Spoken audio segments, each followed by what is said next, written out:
ताज्या बातम्यांसाठी ABP माझाला subscribe करा आणि बेल आयकॉन प्रेस करा। फ्रान्सहून निघालेली 5 राफेल लढाऊ विमानांची तुकडी 7000 किलोमीटरचा प्रवास पार करून भारताच्या हद्दीत दाखल झाली आहे। अगदी पुढच्या काही क्षणात, पुढच्या काही मिनिटात ही 5ही लढाऊ विमानं अंबाला मिलिटरी बेसवर दाखल होणार आहेत। दरम्यान यावेळी गर्दी होण्याच्या शक्यतेने हवाई दलाच्या विनंतीनंतर स्थानिक प्रशासनाने अंबाला परिसरात कलम 144 म्हणजेच जमावबंदी लागू केली आहे। याशिवाय फोटोग्राफी आणि व्हिडिओग्राफीवर सुद्धा बंदी घालण्यात आली आहे। भारत सरकारने हवाई दलासाठी 36 राफेल विमानांची खरेदी करण्यासाठी 4 वर्षांपूर्वी फ्रान्स सोबत एकूण 60,000 कोटी रुपयांचा करार केला होता आणि त्यातल्या 5 विमानांची तुकडी आज भारतीय भूमीमध्ये दाखल होती आहे।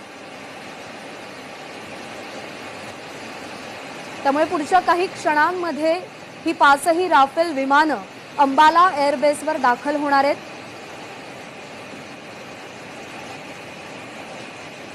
वायुदलाचं बल वाढवणारी ही विमानं असणार आहेत।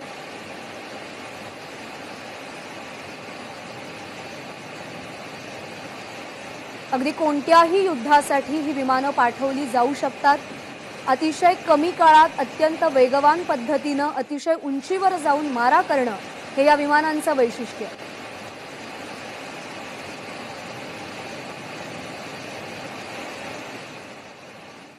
तर याच राफेल विमानांची नेमकी वैशिष्ट्य काय काय आहेत नजर टाकूया। तर राफेल हे असं लढाऊ विमान आहे जे प्रत्येक मोहिमेवर पाठवलं जाऊ शकतं। राफेल एका मिनिटात 60,000 फूट उंचीपर्यंत जाऊ शकतं। राफेलची इंधन क्षमता ही 16,000 किलोची आहे। तर कुठल्याही हवामानात एकाच वेळी अनेक कामं करण्यास हे राफेल विमान सक्षम आहे। मल्टीरोल फायटर एअरक्राफ्ट म्हणून राफेलची ओळख आहे।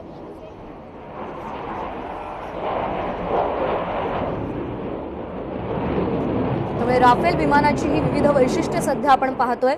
राफेल स्काल्प मिसाईल आहे, हवेतून जमिनीवर मारा करण्यासाठी राफेल सक्षम आहे। राफेल विमानाची मारक क्षमता ही 3600 किलोमीटर पर्यंतची आहे। राफेल स्काल्प मिसाईलची रेंज 300 किलोमीटरची आहे। अँटीशिप हल्ल्यापासून अणुबॉम्ब हल्ल्यापर्यंत क्लोज एअर सपोर्ट आणि laser direct long range missile attack मध्ये सुद्धा राफेल अव्वल आहे। राफेल विमान 24,500 किलो पर्यंत वजन वाहून नेऊ शकतं। 60 तासांचं अतिरिक्त उड्डाणही राफेल विमान करू शकतं। तर राफेलचा वेग ताशी 2223 किलोमीटर आहे। त्यामुळे पुढच्या काही क्षणामध्ये ही लढाऊ राफेल विमानं भारताच्या भूमीमध्ये दाखल होत आहेत। अंबाला एअरबेसवर थोड्याच वेळात या विमानांचं लँडिंग होणार आहे। अगदी काही मिनिटांपूर्वी या विमानांनी भारतीय हद्दीमध्ये प्रवेश केलाय आणि त्यानंतर सुखोई 30 या विमानांनी या राफेल विमानांचं स्वागत केलंय।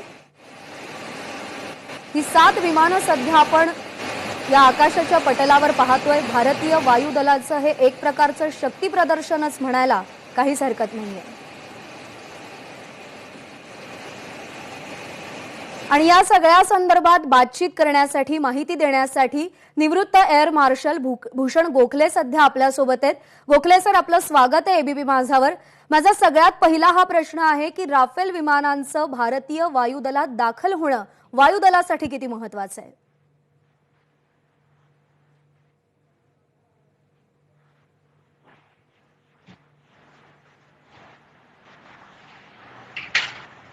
नक्कीच खूप महत्त्वाचं आहे। एक तर मी सकाळी म्हणत होतो तसं रफेल हा जो फ्रेंच वर्ड आहे त्याचं मिनिंगच आहे गस्ट ऑफ विंड, किंवा जसा झंझावात असतो तसा, किंवा बर्स्ट ऑफ फायर, जसं काही आग ओकतोय अशा तऱ्हेचं त्याचं नावच त्याचं तसं ठेवलेलं आहे की ज्याच्यामुळे हा लढाऊ विमान एक प्रकारची ताकद देतो। आणि त्यामुळे 20 वर्षानंतर आपण आज हे विमान पहिल्यांदा नवीन विमान घेतो आहोत, कारण त्याला खूप प्रक्रिया लागली। जे काय झालं ते, पण आता कमीत कमी आपली आता 36 विमानं लवकरच आपल्याबरोबर येतील। हे फार एक महत्त्वाचं आहे, कारण आमची स्क्वॉड्रन कमी कमी होत चाललेली आहेत आम्हाला खरं पाहिलं तर JRD टाटा ज्यांचा आज जन्मदिवस आहे खरं पाहिलं तर त्यांच्या 62च्या वॉर नंतर त्यांनी असंच ठरवलं होतं की 55 स्क्वॉड्रन दोन्हीकडचं जर तुम्हाला चायना आणि पाकिस्तानला जर हे करायचं असेल तर पाहिजे. 71च्या युद्धात जेव्हा मी भाग घेतला त्यावेळेस आपल्याकडे इंडियन एअरफोर्समध्ये 44 स्क्वॉड्रन होती आणि त्यामुळे अर्थातच आम्ही जिंकलो, त्यात काहीच प्रॉब्लेम नव्हता. पण आता ती हळूहळू कमी होत गेली कारण मध्ये आपण खूप बजेटच्या काही कारणांमुळे आपण विमानं घेतली नाहीत आणि 20 वर्षापूर्वी सुखोई 30 घेतली. आपलं जे LCA विमान आहे बनवतोय आपण HALचं ते बरेच वर्षांनी आता फायनली सुरू झालेलं आहे. एकच स्क्वॉड्रन आम्ही आता घेतलं आणि दुसऱ्या स्क्वॉड्रनचं पहिलं विमान आता कोइंबतूरमध्ये आपण घेऊ शकलेलो आहे. ते ह्या प्रक्रियेमध्ये आता ही जी नवीन 2 स्क्वॉड्रन येतील ती फार म्हणजे चांगल्या रीतीने गॅप फिलर होतील कारण त्याच्यामध्ये एकतर हे विमान नुसतंच विमान नाही पण त्याच्याबरोबर ऑम्नी रोल विमान आहे. म्हणजे त्याच्यामध्ये निरनिराळ्या प्रकारचं जे वेपन त्याच्याबरोबर येत आहेत ती फार महत्त्वाची आहे आणि त्यामुळे ते एक चांगल्या रीतीने एक ताकद वाढवणार आहे आपली. दुसरं सांगायचं म्हणजे ह्याच्यामध्ये टेक्नॉलॉजी इतकी चांगली पण ॲट द सेम टाइम सोपी केलेली आहे त्यांनी, म्हणजे ज्याला मॉड्युलर म्हणतात जसं मिराज 2000 मध्ये पण होती. त्यामुळे त्यांची सर्व्हिसिबिलिटी खूप चांगली राहते. म्हणजे आपल्याला समजा तुम्ही एखाद्या स्क्वॉड्रनमध्ये 18-20 विमानं असली तर ती सर्व्हिसेबल राहणं फार महत्त्वाचं असतं त्यांच्या कारण त्यामुळे तुम्ही लढाईमध्ये तितक्या प्रकारे भाग घेऊ शकता. पण ही त्यामुळे आपल्याला 50 वर्षासाठी फ्रान्स आपल्याला एक टेक्निकल सपोर्ट देतो आहे. ही एक मला वाटतं 2 देशांमधली जी एक पार्टनरशिप आहे ती फार महत्त्वाची आहे. ते आपल्याला स्वतःला हॅमर मिसाईल जी त्यांच्या स्वतःच्या इन्व्हेंटरीमध्ये आहेत ती आता देत आहेत. आणि मगाशी म्हणत होतो तसं रफेल विमान त्यांनी ॲक्च्युअल लढाईमध्ये वापरलेलं आहे. अफगाणिस्तानमध्ये, आता लिबियामध्ये, इव्हन इजिप्तने वापरलेलं आहे, लिबियामध्ये, मालीमध्ये. आणि त्यामुळे ती ॲक्च्युली यांनी कॉम्बॅट एक्सपिरियन्स लागतो जसं पायलटला लागतो तसं विमानानं पण एक लागतो कारण त्याच्यामध्ये कळतं की बुवा विमानांची ॲक्युरसी कशी आहे, खरंच ते टेक्नॉलॉजी तशी ॲब्सॉर्ब झालेली आहे का नाही, हे सगळं आता आपल्याला ह्याच्यामध्ये कळलेलं आहे. आणि त्यामुळे ही जी आमची टीम तिथे होती फ्रान्समध्ये गेलं जवळजवळ 1.5 वर्ष त्यांनी सगळ्या प्रकारचं ट्रेनिंग घेतलंय. म्हणजे टेक्निशियन्सनी त्याला मेंटेनन्स लागतो, त्याचे टेस्टिंग लागतं, त्याचे सिम्युलेटर्स लागतात, हे सगळं. आणि त्याचबरोबर आमच्या पायलट्सनी ॲक्च्युली काय काय म्हणजे वेपन रिलीज करून ती क्षमता त्यांच्यामध्ये आलेली आहे. त्यामुळे आज एक चांगला दिवस आहे आपल्याला सगळ्यांनाच की कारण मी म्हणत असतो की जेव्हा तुम्ही विमान वापरता म्हणजे हवाई दल वापरता त्यावेळेला शत्रू राष्ट्रामध्ये जाऊन तुम्ही अटॅक करता. म्हणजे थोडक्यात तुम्ही युद्ध शत्रूकडे घेऊन जाता. ते आपल्या फक्त हद्दीमध्ये राहत नाही किंवा आपल्यावरती सारखं आक्रमण करण्याचा उद्देश नसतो. हे एक ऑफेन्सिव्ह वेपन असतं आणि त्यामुळे तुम्ही त्यांची जी काही लक्ष्य असतात, टार्गेट्स असतात त्यांचे उद्ध्वस्त करू शकता. आणि त्यामुळेच तुम्ही बघितलं तर इतिहासामध्ये सेकंड वर्ल्ड वॉरमध्ये जेव्हा जर्मनीवर ॲक्च्युअली अटॅक सुरू झाले, ब्रिटननी आणि अमेरिकेने ॲक्च्युअल अटॅक सुरू झाले त्यावेळेला जर्मन हारायला लागले. आणि त्याचप्रमाणे तुम्ही बघितलं तर इराकचं जेव्हा पहिलं युद्ध झालं 90-91 मध्ये त्यावेळेला पहिले 100 दिवस जवळजवळ सगळी निरनिराळी विमानं वापरून अमेरिकेनी आणि फ्रान्स या सगळ्या लोकांनी त्यांची इराकची सगळी टार्गेट्स होती ती उद्ध्वस्त केली होती. आणि त्यामुळे फक्त आम्ही म्हणतो तसं 100 तासामध्ये अगदी जवळजवळ बगदादपर्यंत पोहोचू शकले होते विदाऊट एनी ऑपोजिशन. त्यामुळे एअरोस्पेस आणि त्याची पॉवर फार महत्त्वाची असते. आणि आज त्यामुळे मला वाटतं की ही क्षमता वाढवण्यासाठी हे जे आपण काम करतो आहोत, जी विमानं घेतो आहोत आणि त्याचबरोबर दुसरी पण विमानांचं चालू आहे. आपण LCA Mark II करतो आहोत इंडियामध्ये, MCA करतोय म्हणजे त्याचं एक चांगल्या रीतीने मोठं जसं आज हे रफेल आहे त्याच धर्तीचं विमान आपण त्याच म्हणजे टाईपचं विमान घेतो आहोत. अजून 114 विमानं घेण्याचा सुद्धा आपला एक आता इरादा आहे. त्याप्रमाणे मला वाटतं की ही जेव्हा आपल्याकडे अशा तऱ्हेची क्षमता वाढती आहे त्याचप्रमाणे आपण सुखोई 30 व ब्राह्मोस विमान क्रूज घातलेले आहे. तसंच अपग्रेड करून एक टेक्नॉलॉजी खूप चांगल्या रीतीने आपण ह्याच्यामध्ये हे करतो आहोत. आपल्या स्वतः देशामध्ये सुद्धा त्याची प्रक्रिया खूप चांगल्या रीतीने होती. गोखले सर, तुम्ही आता युद्धाबद्दल म्हणालात तर तुम्ही बोलत असताना मला एक मुद्दा ऍड करायचा त्यावेळेला राहील. हो, बोला बोला. खूप लांबच्या फेरीने येतात.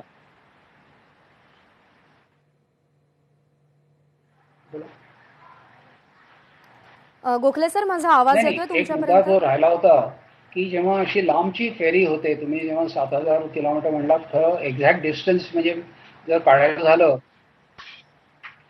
हो, मला येतं. मला येतोय. हो. पुन्हा एकदा जाऊयात निवृत्त air marshal Bhushan Gokhale sir सध्या आपल्यासोबत आहेत. गोखले सर, आपण राफेल विमानांबद्दल बोलत होतो. यापूर्वीच्या कोणत्या 2 देशांतर्गत युद्धामध्ये या राफेल विमानांचा कधी वापर केला गेला होता? त्याचा काय परिणाम झाला आणि काय परिणाम साध्य केला या राफेल विमानांनी त्या युद्धामध्ये?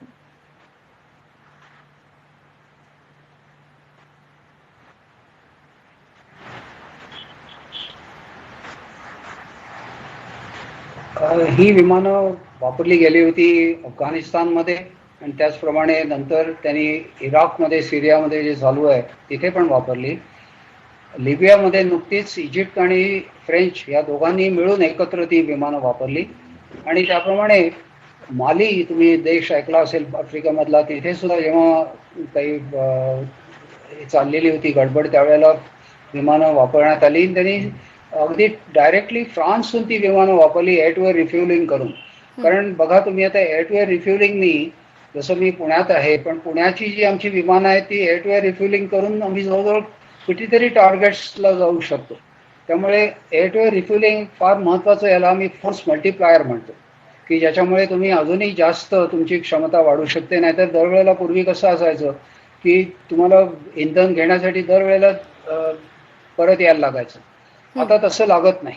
आता तुम्ही लांबचा पल्ला काढू शकता, जशी आता ही फेरी सुद्धा झालेली आहे. आणि या विमानांमधलं अजून एक वैशिष्ट्य म्हणजे आता नवीन विमानातलं एक ओबॉक्स म्हणजे असतं, म्हणजे on board generation of oxygen. कारण आम्हाला नेहमी 100% ऑक्सिजन लागतो पायलट्सना सतर्क राहण्यासाठी. तर त्यासाठी म्हणून जो ऑक्सिजन असतो, पूर्वी ऑक्सिजनच्या बॉटल्स त्यात तुम्हाला दरवेळेला चार्ज करण्यासाठी सुद्धा परत यायला लागायचं. अशा तऱ्हेच्या ज्या लिमिटेशन्स होत्या त्या नवीन जनरेशन विमानांमध्ये नाही आहेत. जसं रफालमध्ये ओबॉक्स आहे, एअर टू एअर रिफ्युलिंग आहे, आणि ती सगळी अशी क्षमता वाढून आज आपण म्हणजे जरी कुठल्याही एअरबेसवरती समजा तुम्हाला उद्या विमानं असली, अगदी म्हणजे आग्र्यावरती असेल किंवा अजूनही कुठे असली, तरी सुद्धा तुम्हाला एअर टू एअर रिफ्युलिंग अगदी पुण्याहून तुम्हाला ती विमानं लक्षावरती. गोखले सर, तुम्हाला अगदी 2 क्षणांसाठी इकडे थांबवते. पुढच्या काही क्षणामध्ये अंबाला एअर बेसवरती ही 5 राफेल विमानांची तुकडी दाखल होणार आहे. बहुप्रतीक्षित असा क्षण आहे आपल्या सगळ्यांसाठीच. ज्यावेळी या विमानांनी भारतीय हद्दीमध्ये प्रवेश केला त्यावेळी सुखोई 30 या विमानांनी त्यांना एस्कॉर्ट केलं, त्यांचं भारतामध्ये स्वागत केलं.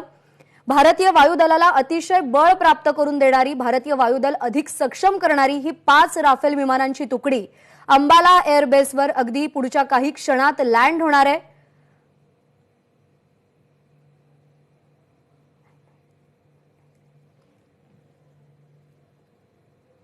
फ्रान्सच्या दसॉल्ट या कंपनीने निर्माण केलेली ही राफेल विमानं 4 वर्षांपूर्वी भारतीय सरकारनं राफेल विमान खरेदीचा करार फ्रान्स सोबत केला होता आणि त्यानंतर आता ही 5 विमानांची तुकडी भारतामध्ये दाखल झालेली आहे.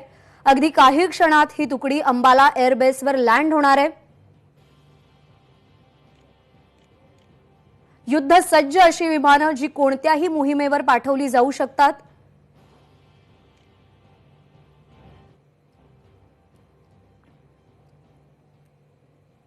एका मिनिटाभराच्या अवधीने कित्येक फुटांचं अंतर ही विमानं अगदी सहज कापू शकतात. राफेल फायटर जेटची पहिली तुकडी भारतीय हद्दीमध्ये दाखल झालेली आहे.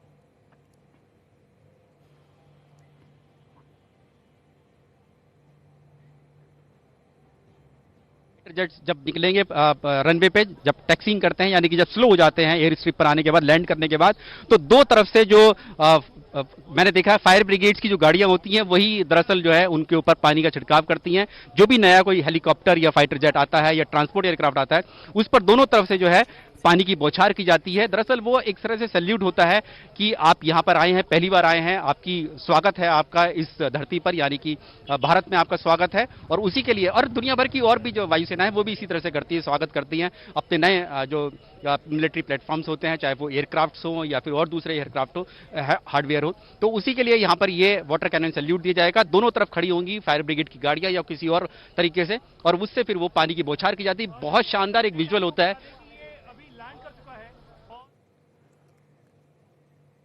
त्यामुळे पुढच्या काही क्षणात ही राफेल विमानं अंबाला एअरबेसवर लँड होणार आहेत.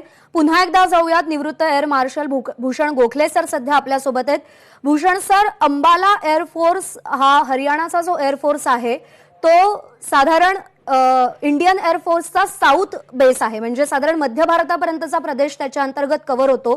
तर इथे ही विमानं लँड होणं, इथे या विमानांचं तळ असणं किती महत्वाचं आहे भौगोलिक दृष्ट्या सुद्धा?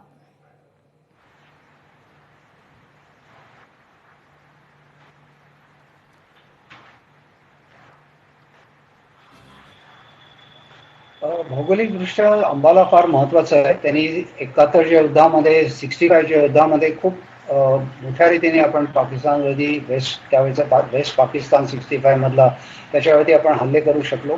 कारण तो आहे म्हणजे चंदीगडच्या जस्ट साऊथला आणि दिल्लीच्या नॉर्थला, हरियाणामध्ये आहे तो. आणि त्याची म्हणजे कित्येक वर्षांपासून तिथे जॅग्वार विमानं पण आहेत. आम्ही तिथे सुखोई चालवायचो, मिग-21 असायची. त्यामुळे तो एक असा केस आहे जिथून बरेचशी टार्गेट्स आपण दोन्हीकडच्या आपल्या आतमधली ॲज वेल एज वेस्टकडची आपण करू शकतो तिथून. आणि तितकंच त्याच्यामध्ये सगळी जी काही यंत्रणा लागते ती सगळी तिथे आता सज्ज केली आहे, ज्याला आम्ही मदर बेस म्हणतो. मदर बेसमध्ये कसं असतं, सगळं ट्रेनिंग करण्याचं सगळं साहित्य लागतं, टेस्टर्स लागतात किंवा जे काही पुन्हा एकदा समजा जर तुम्हाला सर्व्हिसिंग जे वेगळ्या वेगळ्या प्रकारची असतात, म्हणजे समजा 200 तासाचं विमान झाल्यानंतर एक वेगळं 2 दिवसाचं समजा सर्व्हिसिंग असलं तर ते सगळं करण्यासाठी वेगळ्या वेगळ्या प्रकारचे टेस्टर्स लागतात. हे सगळं अंबालामध्ये आपण केलेलं आहे आणि त्यामुळे त्याचं एक महत्व आहे. अर्थात तुकड्या त्या विमानांच्या 4च्या 6च्या दुसऱ्या कुठल्याही बेसमध्ये जाऊ शकतात. मग त्या अगदी जामनगर वेस्ट पासून अगदी ईस्ट पर्यंत, छबुआपर्यंत किंवा अगदी साऊथमध्ये सुद्धा आपल्याला लागली कारण म्हणलं तसं हे त्याला सी वरती सुद्धा रोल आहे. एक्झॉस्ट त्यांच्याकडे मिसाईल आहे. समजा लागली आपल्याला इंडियन ओशनमध्ये काही जरुरी तर ते सुद्धा तिकडे जाऊ शकतात. अशा तऱ्हेने आपण पण मदर बेस जो लागतो त्याच्यामध्ये आता पुढचे जे काही यंग पायलट्स किंवा यंग टेक्निशियन असतील त्यांचं ट्रेनिंग करण्यासाठी सुद्धा अंबालामध्ये सिम्युलेटर असेल आणि ह्या सगळ्या गोष्टी तिथे आपण तयार केलेल्या आहेत. खरंय, त्यामुळे भारतीय वायुदलाच्या दृष्टीने, भारतीय सैन्य दलाच्या दृष्टीने ह्या राफेल विमानांचं आगमन खरंच खूप महत्वाचं आहे. गोखले सर, खूप धन्यवाद तुम्ही दिलेल्या सगळ्या सविस्तर विश्लेषणासाठी, तुम्ही दिलेल्या सगळ्या सविस्तर माहितीसाठी आणि केलेल्या मार्गदर्शनासाठी.